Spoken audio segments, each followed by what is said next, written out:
Dichosos los pobres en el espíritu, porque de ellos es el reino de los cielos.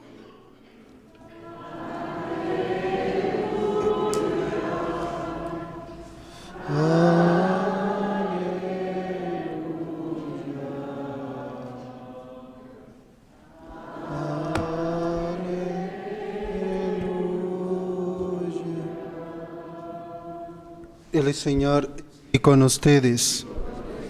Lectura del Santo Evangelio según San Lucas. En aquel tiempo dijo uno del público a Jesús: Maestro, dile a mi hermano que reparta conmigo la herencia. Él le contestó: Hombre, ¿quién me ha nombrado juez o árbitro entre ustedes? Y dijo a la gente: Miren, guárdense de toda clase de codicia, que por más rico que uno sea, la vida no depende de los bienes. Y les propuso una parábola. Un hombre rico tuvo una gran cosecha y se puso a pensar: ¿qué haré? No tengo dónde almacenar la cosecha. Y se dijo: haré lo siguiente: derribaré los graneros y construiré otros más grandes, y almacenaré allí todo el grano y el resto de mi cosecha. Y entonces me diré a mí mismo: hombre, tienes bienes acumulados para muchos años. Descansa, come, bebe y date buena vida. Pero Dios le dijo: necio, esta misma noche vas a morir. Lo que has acumulado, ¿para quién será? Así le sucede al que amontona riquezas para sí mismo y no es rico a los ojos de Dios. Palabra del Señor.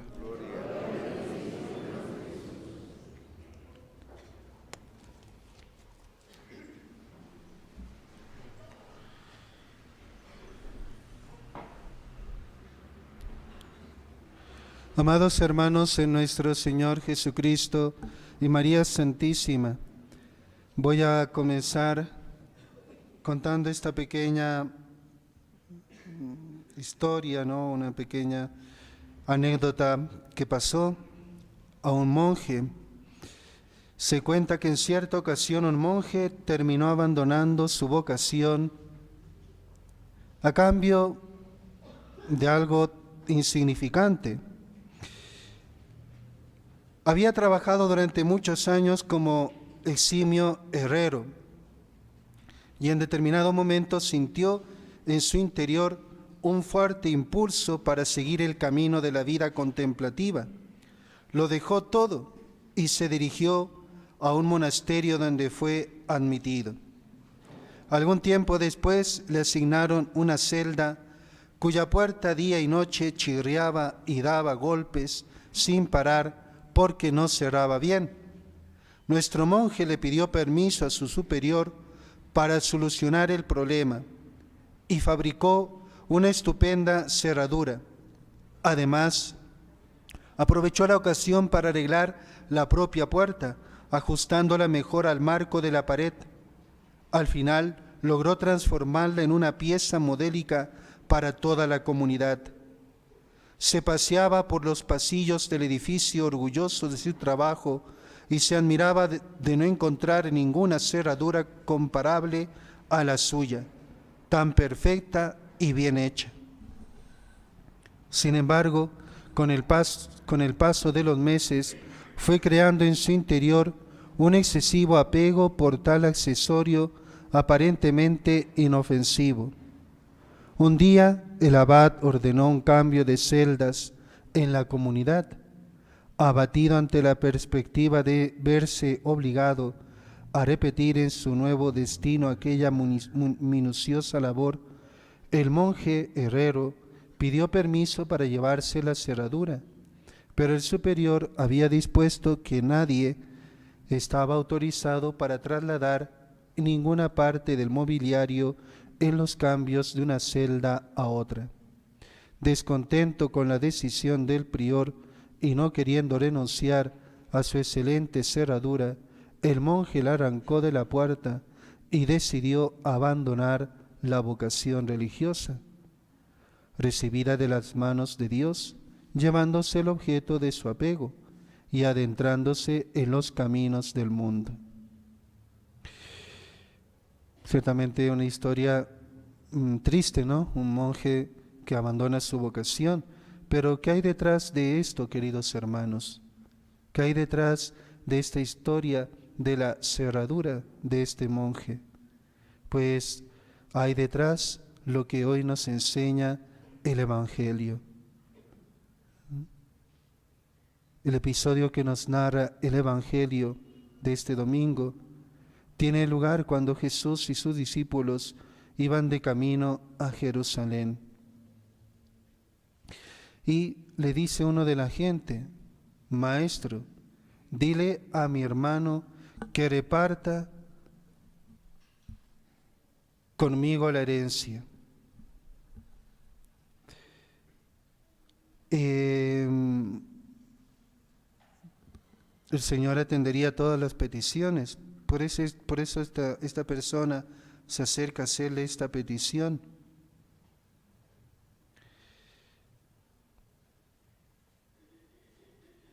Se dirige a Jesús para pedirle ayuda.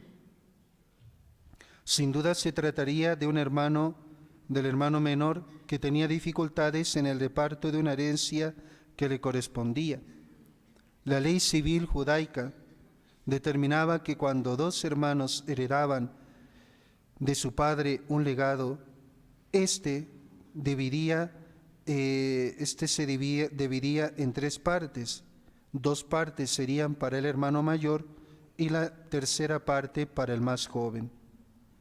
Debido al carácter codicioso del ser humano, a pesar de la ley, ese precepto no dejaba de motivar frecuentes discusiones en el momento de su aplicación. A menudo tales contiendas acababan ante un juez, un rabino u otro árbitro apropiado. Los rabinos habían acostumbrado a los judíos a recurrir a ellos para terminar con las cuestiones que en cierto sentido debían ser resueltas según los principios del derecho. El contendiente del Evangelio, al acercarse a Jesús para pedirle que interviniera en la división de los bienes de su familia, no parece que se haya parado ni un momento a reflexionar sobre la grandeza del Maestro, delante del cual se encontraba, considerándolo tan solo como alguien de mucha popularidad, un buen abogado para la causa que anhelaba ganar. Podemos imaginarlo sufriendo la pérdida de su progenitor ya en edad madura. La juventud había quedado atrás y deseaba garantizarse el futuro, preocupación muchas veces dominante en el individuo que avanza en años. Esta es la mentalidad de los que en esa etapa de la vida pierden el sentido de la generosidad y la capacidad de entender el carácter transitorio de los bienes temporales. Y el hermano pequeño del Evangelio está con la mirada puesta en su futuro, en lo que podríamos definir, aunque suene paradójicamente, como la perpetuidad de esta tierra. Desde el primer momento de la salida de Adán y Eva del paraíso terrenal, la naturaleza humana fue a buscar el fruto del árbol de la vida en el destierro, en la patria terrena. También en nuestros días, con más intensidad que en épocas anteriores, existe un fuerte anhelo por encontrar a través de la medicina, diríamos, algo de inmortalidad para intentar vivir en un limbo permanente en este mundo. Esta actitud es muy común. Nos aferramos a las cosas de este mundo, queridos hermanos, y queremos vivir la eternidad, pero en este mundo. Como dice un laico, se podría denominar esta actitud limbolatría, un término que designa muy bien la posesión de los adoradores de una existencia feliz en un limbo sin fin, en un continuo disfrute de placeres aquí en este mundo, olvidándose de la verdadera eternidad, de lo sobrenatural. Ante esa concepción de la vida involucrada en la petición relatada en el Evangelio, veamos cuál fue la respuesta del Divino Redentor. Él le dijo: hombre, ¿quién me ha constituido juez o árbitro entre vosotros? En el Evangelio no consta que Jesús se haya negado clara y explícitamente a atender ninguna petición, sobre todo si se hacía con sincera humildad de corazón. Pero en el caso de este hombre, rechaza pronunciarse sobre el asunto porque no era esa su misión. Esto le competía a jueces y rabinos que por derecho tenían esta responsabilidad.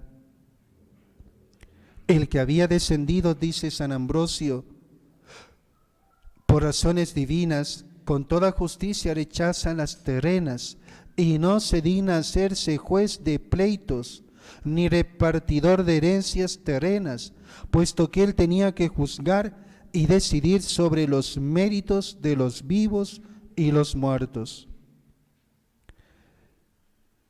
Estos primeros versículos son suficientes para que saquemos una bonita lección de ellos. La reacción de Cristo nos muestra que cuando alguien desea un bien únicamente para sí mismo, Dios se aparta.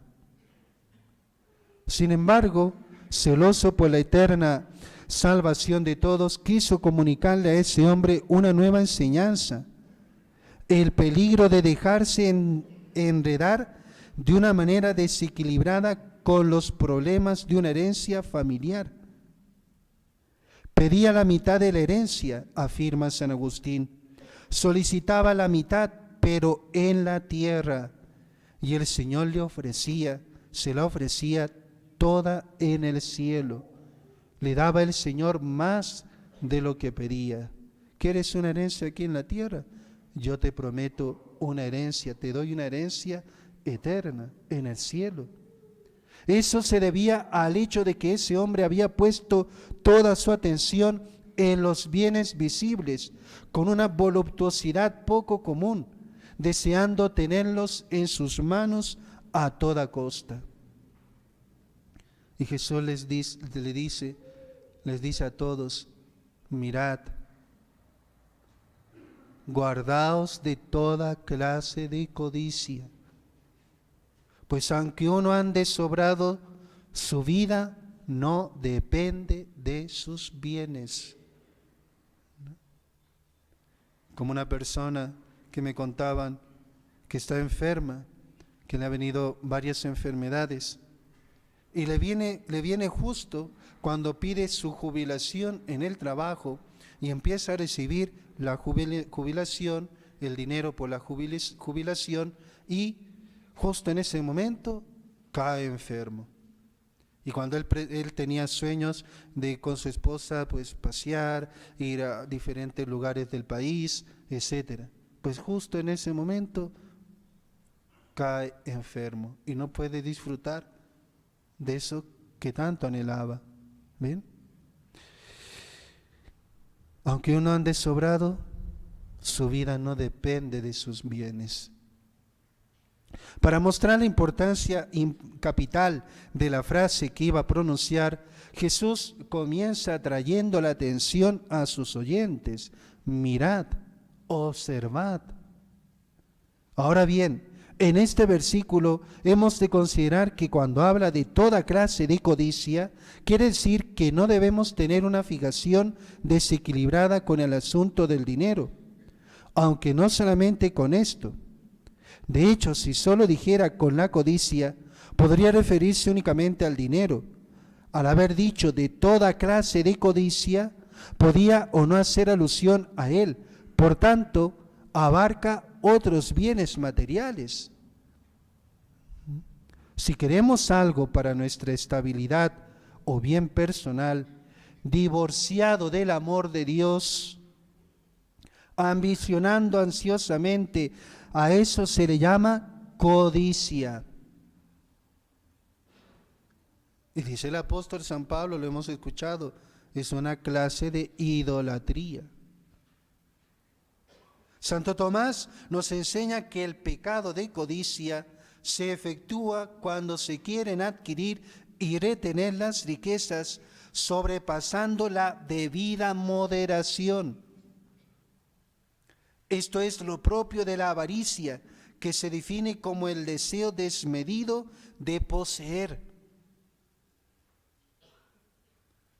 Volviendo entonces a la historia del infeliz monje herrero con que comencé la homilía, preguntémonos, ¿cómo es posible que la vida de una persona se resuma en el amor a una cerradura?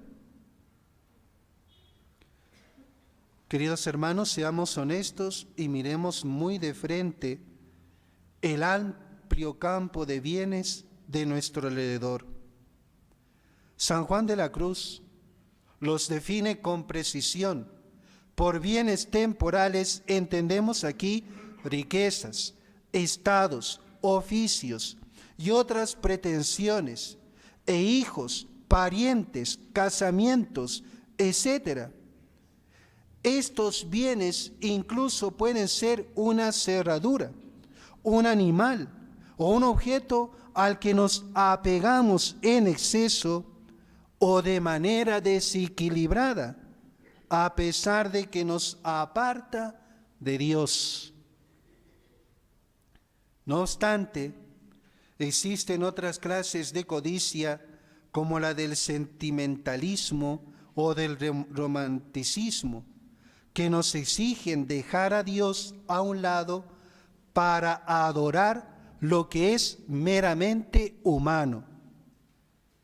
Miren, cuando alguien entrega su corazón a la codicia, de ese afecto y adoración de los demás, y esa es la esencia del romanticismo, siempre querrá más y vivirá en una continua inquietud.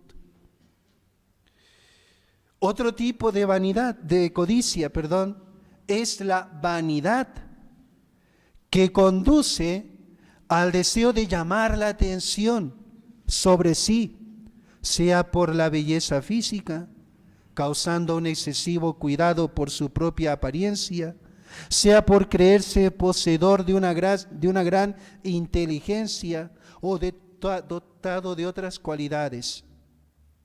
Hasta con relación a la salud podemos ser codiciosos, al tener desproporcionados y exclusivos cuidados con el cuerpo y el tratamiento de la enfermedad. Es necesario tener presente, queridos hermanos, que aun cuando Jesús habla de abundancia de bienes, si nos encontramos en una situación de escasez material, el dinero o de bienes de otra índole no significa que estemos libres del riesgo del apego a alguna cosa, como lo demuestra la historia del monje y la cerradura. ¿Sí?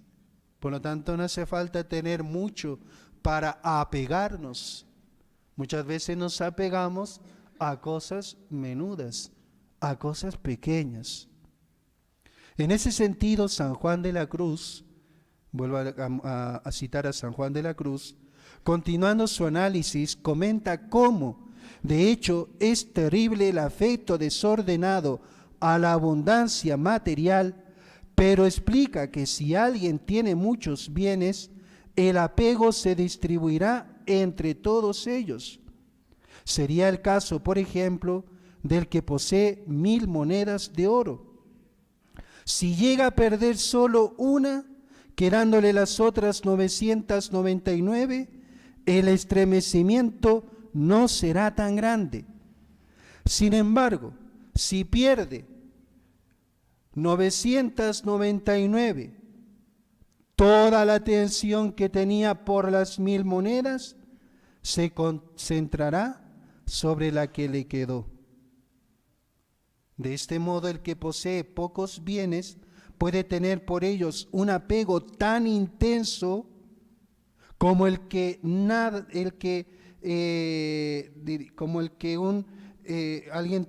tendría una gran fortuna, olvidándose de Dios.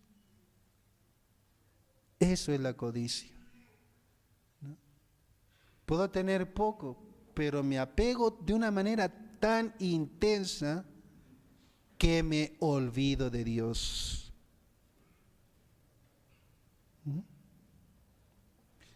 Con todo, es indispensable resaltar un matiz importante.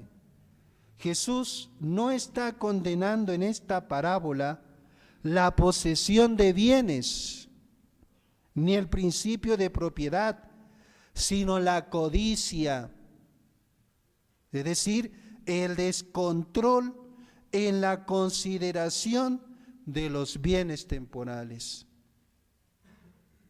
Y les propuso una parábola. Las tierras de un hombre rico produjeron una gran cosecha, ¿no? Imaginemos, ese hombre era rico, estaba bien establecido, ¿no?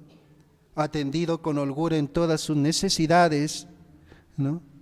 Y todo lo que tenía, las cosechas, animales, etcétera, la ganadería, la agricultura, etcétera, pues eran para él fuentes principales de riqueza, ¿no? Estaba ganando, ¿no? Pero fíjense, se olvidó de Dios, porque ¿quién le daba, quién le proporcionaba la tierra para sembrar, etcétera, el agua? Dios, ¿no? Esa tierra, ¿a quién le pertenece? Sin duda era propiedad del agricultor, pero ¿quién ha creado esa tierra? ¿Quién ha hecho que dé frutos? ¿Quién ha engendrado la semilla? ¿No? Pues llegamos al fondo de la cuestión y decimos, ahí está Dios. De Dios proceden todos estos beneficios: la buena tierra, la buena temperatura del cielo, la abundancia de semillas, etcétera, etcétera.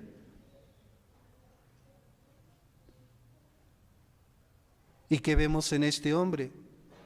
Pues que ante esa bondad de Dios, ante esa bondad infinita de Dios, pues ese hombre no le retribuyó nada. Se olvidó completamente de Dios y empezó a echar cálculos diciéndose, ¿qué haré? No tengo dónde almacenar la cosecha. Y se dijo, haré lo siguiente, derribaré los graneros, construiré otros más grandes,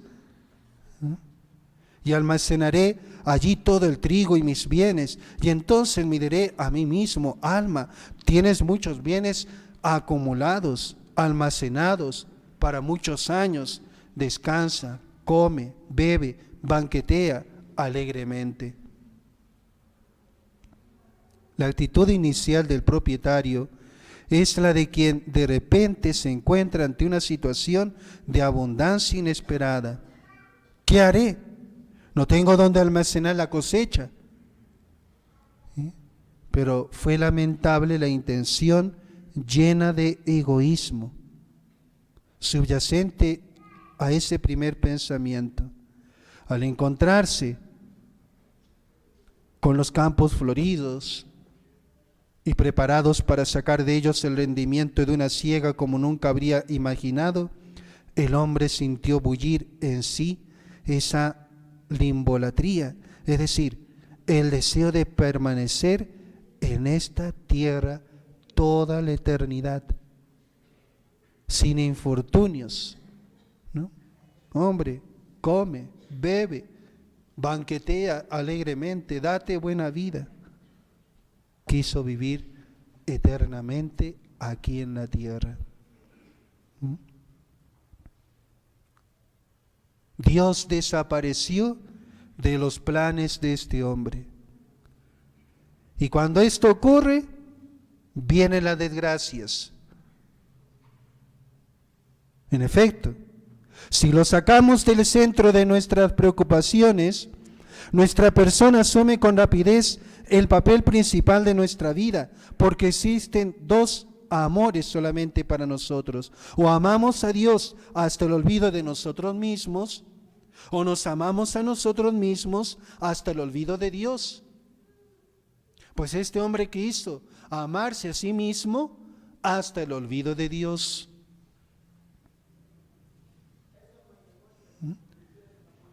Este hombre es codicioso, avaro. Parte de un principio errado, el de la egolatría. Y ni siquiera se acuerda de hacer algún bien a los demás. Después de haber recibido copiosamente de la mano del Creador tal cosecha, y en cantidad muy superior a la esperada, tanto que no tenía dónde almacenarla, debía haberla utilizado según el deseo divino, también para beneficiar al prójimo.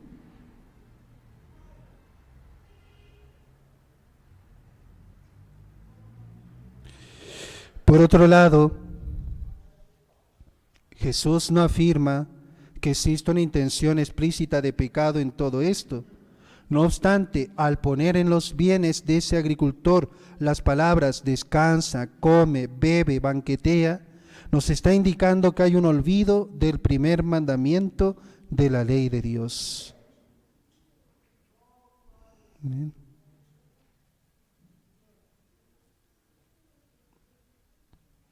Por tal motivo, a ese propietario no le parece suficiente el considerable sustento reservado a los graneros que ya existían.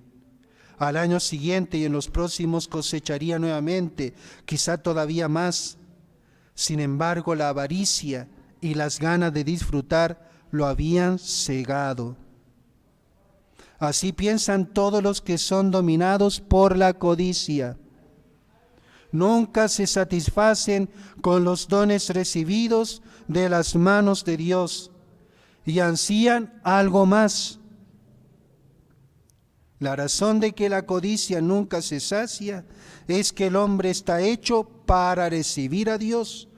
Por lo tanto, no puede llenarlo lo que es menos que Dios.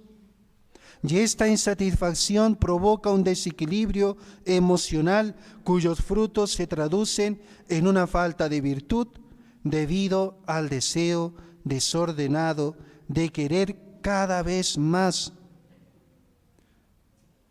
San Bernardo califica la codicia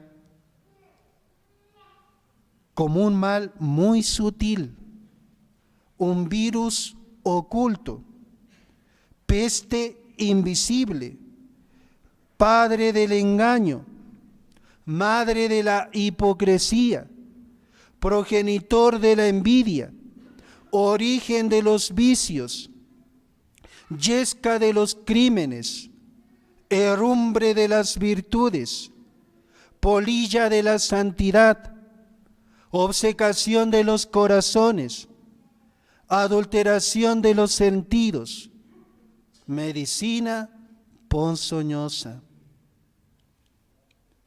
Ay del que construye su vida, espiritual o temporal, solo para sí mismo. Tarde o temprano escuchará la misma advertencia que salió del labio del Señor dirigida a este hombre necio. Esta noche vas a morir. ¿De quién será lo que has preparado? ¿Para quién? Pues así es el que atesora para sí y no es rico para Dios. Queridos hermanos, ¿quién de nosotros no ha sentido la tentación de acumular bienes, aunque nos alejen de Dios, de la eternidad, olvidándonos de la breve duración de nuestra vida? ¿Cuántos ejemplos hay en la historia de personas cuya vida les fue arrebatada precisamente cuando se encontraban en el auge de una realización terrena?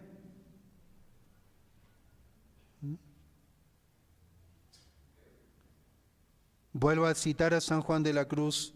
Todas las veces que vanamente nos gozamos, está Dios mirando y trazando algún castigo y trago amargo según lo merecido. Queridos hermanos, no seamos necios. ¿quién puede asegurar el día y la hora de su propia muerte? Ni siquiera los médicos son capaces de determinarlo con exactitud. ¿Quién puede garantizar la duración de su vida hasta el final de la noche de hoy? ¿Quién puede afirmar que continuará existiendo mañana?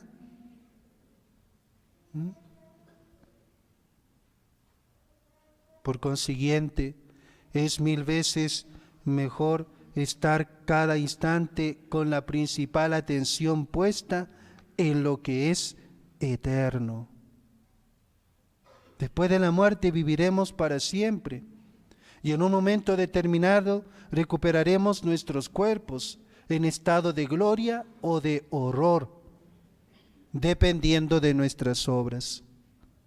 Si vamos al cielo, recibiremos la gloria, pero si vamos al infierno, tendremos un perpetuo sufrimiento.